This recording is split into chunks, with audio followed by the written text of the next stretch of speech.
Up until now, Ukraine's deep strike strategy against Russia, as devastating as it has been, was foundational. Ukraine hit hard and Russia was already crumbling, but now, Ukraine is ready to go harder. With an audacious new strategy that is turning Russia into its own battlefield, Ukraine is going to make Russia burn, burn, burn. Putin can only stop and watch as Ukraine starts a fire that Russia can't stop, turning the entire country into a realm of chaos in the process. Stefan Korshak explains it all in a February 19th piece for the Kyiv Post. According to Korshak, the last couple of months have seen Ukraine switch up its long-range strategy against Russia. Where Ukraine once focused on oil-related targets and still does, it has also expanded its scope of strikes to include targets inside Russia and the occupied territories of Ukraine that go far beyond anything that Putin ever thought possible. Now it's not just oil and gas that are burning in Russia, it's everything that could even be tangentially related to Putin's attempts to maintain the strength of the Russian military. Ukraine is targeting Russia's military bases and ammunition depots with strikes the likes of which we haven't seen since Putin launched his invasion. Individual Russian units that launch drones or missiles are being targeted, allowing Ukraine to relieve pressure that it faces from Russia's own long-range strategy in the process. And as you'll learn a little later in the video, Ukraine's deep strike strategy has been altered to the point where Russia's power and heating infrastructure is on the menu, which is a move that is clearly designed to avenge Ukraine for Russia's attacks against its civilians and to bring the war that Putin started back home. We said earlier that this strategy was audacious, and we meant it. Beyond expanding the scope of its targets, Ukraine is also increasing the sheer speed and scale with which it launches its long-range strikes. Korshak explains, noting that Ukraine's Unmanned Systems Forces, or USF, revealed in mid-February that Ukraine has launched over 240 attacks against targets inside Russia and the occupied territories since January 2026 alone. Euromaidan Press offered more details on this statement, revealing that these strikes have taken place during the first 48 days of 2026, with the number being revealed by no less than Major Robert Brovdy, who is the commander of the USF, and one of the men who has played a pivotal role in Ukraine developing its drone-heavy strategy. USF birds carry out daily combat mission at operational and strategic depth against enemy oil and fuel, critical and defense industry infrastructure, air defense systems, SAM systems, radar stations, and so on, Brovdy declared. At least a dozen military airfields were among the 240 targets, Euromaidan Press reports, as were a large number of power substations in Russia and the occupied territories. And here's the best part. The 240 targets on Brovdy's list are non-exhaustive. In other words, the count actually stands at 240 objects plus 188 other targets in occupied territories in the marshes that haven't been individually named by Ukraine. Let's provide some context to these numbers before we dig a little deeper into Ukraine's audacious strategy and ultimately what it will mean for Russia in 2026. Ukraine hitting 240 objects in 48 days with its long and mid-range drones amounts to Ukraine scoring 5 hits per day against Russia's long-range targets since 2026 began. If we add the 188 unnamed targets into the mix, the number increases to an almost 9 hits per day. This is an insane increase in the pace of Ukraine's long-range strategy. We can see when we compare these numbers to 2025. According to United 24 Media, Ukraine's long-range weapons managed to score hits inside Russia 371 times in 2025, which amounts to a little over 1 target per day. Now, the caveat here is that this figure seems to only account for targets inside Russia and not the occupied territories. And though Ukraine did target other facilities beyond Russia's oil and gas in 2025, with 91 strikes on military-industrial complex facilities, 25 on military facilities such as bases, and 16 attacks on airfields, oil and gas made up Ukraine's main focus. Oil refineries alone suffered 88 strikes, with oil storage facilities absorbing 28, ports being hit 15 times, and gas infrastructure being struck 6 times. Ukraine is transforming what was once a long-range strategy designed to siphon as much money out of Putin's war machine into an audacious strategy where it's hitting everything. What started as a war-hindering approach has been turned into a potentially war-ending one. And we see that in the shift that Korshak documents. Russian energy industry facilities like oil refineries, offshore drilling rigs, crude oil pumping stations, and fuel reservoirs were heavily targeted by Ukrainian long-range drone attacks in 2025, with around 4 out of 5 attacks, that sector from July to December, in between 120 to 150 separate air raids. Korshak claims that a Kyiv Post review of materials published by the USF has revealed.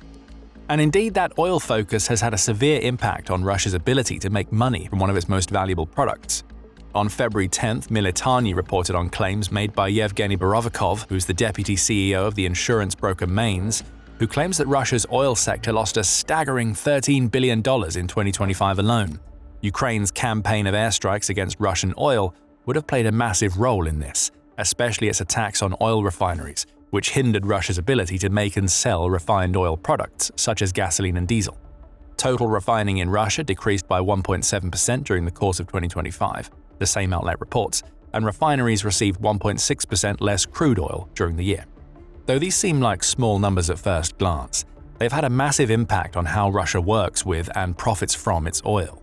What Ukraine has done so brilliantly is cripple the infrastructure that refineries use to make their products. Oilprice.com reveals this, noting that only $1.3 billion of the $13 billion that Russia's oil companies lost was related to direct losses, such as the burning up of oil.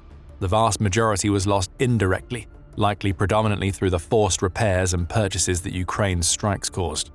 So it's clear that focusing on oil was effective for Ukraine, and it certainly isn't going to stop.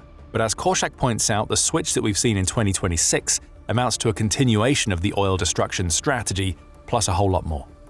Back in the latter half of 2025, Ukraine was averaging 2 strikes against Russian targets daily, with typical attack ranges between 500 and 800 kilometers or 310 to 497 miles.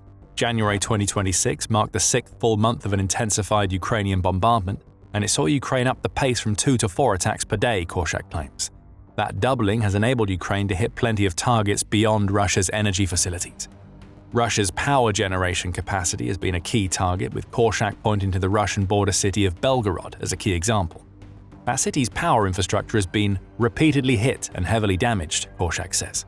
Russian authorities have estimated that examples of Ukraine's drones and missiles entering Belgorod's airspace have increased 4-fold in 2026, which is right in line with Korshak's claims about the increase in pace of Ukraine's aerial assaults.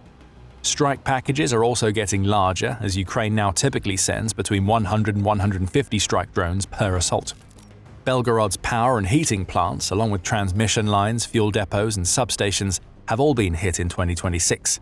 Ukraine is also cleverly focused on taking out air defense units in the city and the surrounding regions, which opens up safe aerial corridors that its missiles and drones can exploit. The impact on Belgorod has been pronounced. Blackouts were being reported all over the city by the beginning of February. Radio Free Europe, Radio Liberty reported that blackouts in Belgorod, seen on February 3rd, marked the second time that Ukraine had attacked the city's power and heating infrastructure. Blackouts have also affected Russia's Shebekino region, so it's clear that Ukraine is gradually expanding the scope of these types of strikes. According to the Kyiv Post, about a quarter of Belgorod's 1.5 million people have been forced to evacuate due to the extent of the damage that Ukraine has caused being so extensive that repairs won't be possible until the spring. This is revenge for Ukraine. Throughout the winter, Russia has tried to pulverize Ukraine's power and heating infrastructure. Reuters reports that Russia has been hitting the same kinds of targets that Ukraine is now hitting almost daily, as Putin attempts to freeze out Ukraine's civilians. To Ukraine and its president Volodymyr Zelensky, this Russian approach has opened the door to power and heating infrastructure becoming military targets. That's why we're seeing what we're seeing now in Belgorod. Russia's power grid is now a legitimate target, and the reason why is that Putin decided that Ukraine's power grid was a target. This is tit-for-tat, and Ukraine is handling the aftermath far better than Russia. While authorities in Belgorod order people out, Ukraine has been repairing the damage caused by Russia's strikes, which means it hasn't needed to issue evacuation orders. Ukraine has also started hitting Bryansk with similar attacks, Korshak adds.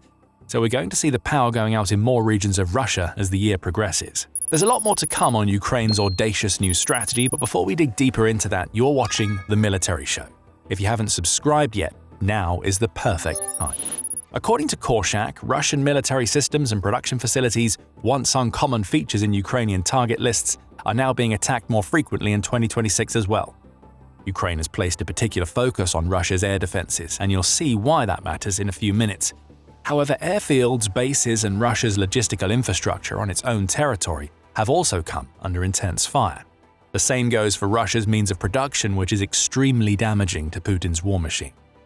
We can give you 2 recent examples. On February 17th, Business Insider reported that Ukraine's drones have managed to score direct hits on the Metafrax chemicals plant in Russia's Perm region. That plant is roughly 1,600 kilometers or about 1,000 miles away from Ukraine. The strikes are clearly getting more ambitious, and in the case of Metafrax, Ukraine has damaged a facility that makes the chemical components needed for Russia's explosives. Just a few days later, on February 20th, the news also broke that Ukraine had succeeded in striking a missile manufacturing plant in the Votkinsk region. Located east of Moscow, that region is about 1,400 kilometers or around 870 miles from Ukraine. The plant that it hosted made various types of missiles, including the intercontinental Topol-M and the Iskander missiles that Russia has been using against Ukraine. So the strategy gets deeper. Adding to the oil strikes are attacks on Russia's power grid that are designed to inflict the same kind of pain that Russia's own attacks on Ukrainian energy have inflicted over the winter. And Ukraine is also striking facilities deeper into Russia than ever before to force Putin's war machine to slow down. Audacious is one word for what we're seeing. Effective is another. And Ukraine is even building on this strategy with an increased focus on the occupied territories, which has been made possible by its use of mid-range drones.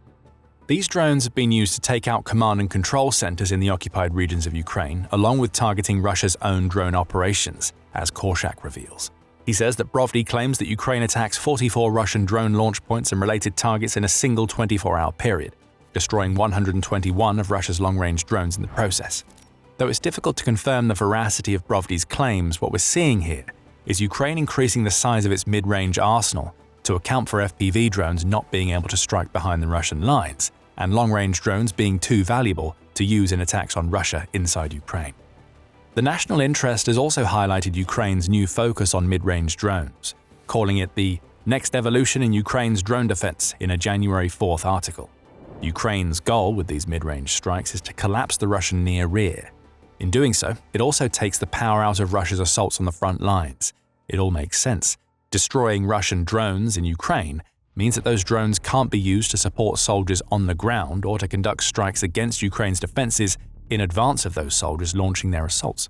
If you take out command posts and other military nodes in the near rear, Russia's attacks are weakened even more, leading to an inevitable outcome. More Russian soldiers die, and they claim less territory when doing so. None of this would be possible without the final piece of Ukraine's audacious long-range strategy: the destruction of Russia's air defenses.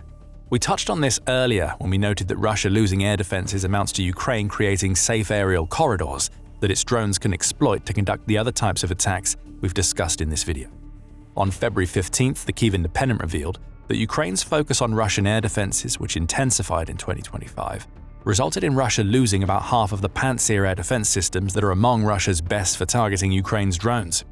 It doesn't take a genius to see the logic here, as destroying Russia's best defense against drones naturally means that more of Ukraine's drones hit their targets. However, there are other Ukrainian attacks on Russian air defenses that have served a more direct purpose in terms of opening up strikes that came immediately after. Korshak reveals one example, noting that a video published by the USF in February showed it taking out Pantsir defenses near the cities of Kerch and Fardiska, in addition to destroying an S-300 launcher near occupied Mariupol. Those attacks aiming to shut down sector air defenses took place in mid-February and preceded likely the single biggest Ukrainian drone raid of the war so far, a 200-plus aircraft attack hitting Russian Air Force aircraft and ground facilities at the Katcha and Baalbek air bases, Korshak explains. Ukraine also struck a surface-to-surface missile storage site in Passachnoye, with all of these targets being inside occupied Crimea and presumably defended by the very air defenses that Ukraine took offline just a couple of days before. What we see here is an expansion of everything that Ukraine is doing. What was once an oil-focused strategy with occasional attacks against Russia's military infrastructure has expanded enormously. Everything that Russia has that is even slightly aligned with its military, from air defenses to bases, is being hit by Ukraine, as are the power grids in border cities from which Russia launches attacks.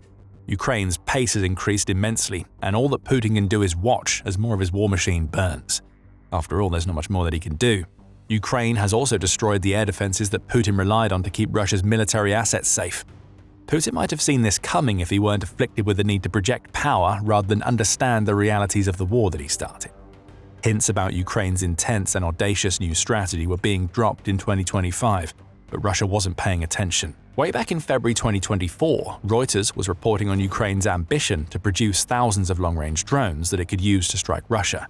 It took a while to create the drones and produce them in large enough quantities, but Ukraine has done what it said it was going to do, and now it has production lines that can sustain the scale of the deep strikes we've seen so far in 2026. In December 2025, Forbes contributor Vikram Mittal noted that Ukraine had started to ramp up its long-range strategy in November, with attacks on Russian military sites not necessarily linked to oil. The reason, he said at the time, was that Ukraine wanted to build leverage for upcoming peace talks by showing that it was far from the defeated force that Putin has been trying to claim it to be. That may still be the case, though it's also clear that Ukraine has landed on a strategy that is so damaging to Russia that it has the potential to be a war ender. What was once a whittling away of the war machine has evolved into turning Russia into a realm of chaos, and more is coming, a lot more. Ukraine has supercharged its long-range strategy not just by building and using more drones, but also by working on missiles and drone-missile hybrids that can do more damage than drones. Flamingo, Router Block 2 and Sapsan are all weapons that are built in Ukraine and offer the country more options when it comes to how hard it hits Russian targets and the range at which it can hit them. Flamingo alone has an operational range of about 3,000 kilometers or around 1,860 miles, which puts a whole new load of targets on the Ukrainian agenda. Russia is getting hit deeper than it's ever been hit before, and due to Ukraine's focus on tackling the country's air defenses, there isn't much that Russia can do about it. Add other weapons, such as the UK-made Nightfall, which is a ballistic missile that the UK government says will boost Ukraine's firepower when it arrives, and you get a veritable smorgasbord of deep strike potential that is only now being realized. On the drone front, Ukraine is also winning the economic fight, which is another major contributor to the audacious new strategy. According to a February 1st Forbes article, also by Vikram Mittal, Ukraine is now building interceptor drones costing as little as $1,400 to tackle Russian-made long-range Garand drones that cost about $35,000 to build. So as Ukraine devastates Russia from the inside, it's also building cheap, new defensive weapons that minimize the impact that Putin's drone forces have. All of Russia's efforts to adapt its Garand drones to Ukraine's interceptors seem to have been unsuccessful. So as Russia's air defenses are degraded, enabling more deep strikes into its territory, Ukraine's defenses against Russia's drones are only getting stronger. Putin now has to face the facts. Ukraine has turned Russia into a battlefield, and it hasn't even had to send more troops into Russia to do it. Drones that were destroying oil facilities are now being turned on military bases, logistical nodes, air defenses, key parts of the Russian military-industrial complex, and Russia's power grid. 2025 was a terrible year for Russia on the long-range front, but 2026, that's going to be total chaos, as Ukraine has all of the questions and Putin has none of the answers. And if you need another example of how audacious Ukraine's long-range strategy has become, you need only look at something that it did in early February. The target was Kapustin Yar, which is home to Russia's Oreshnik missile program, and Ukraine did something irreversible to Putin's nuclear power by following its new strategy. Find out more in our video, and if you enjoyed this video, make sure that you are subscribed to The Military Show so you never miss anything that we publish. And thank you for watching.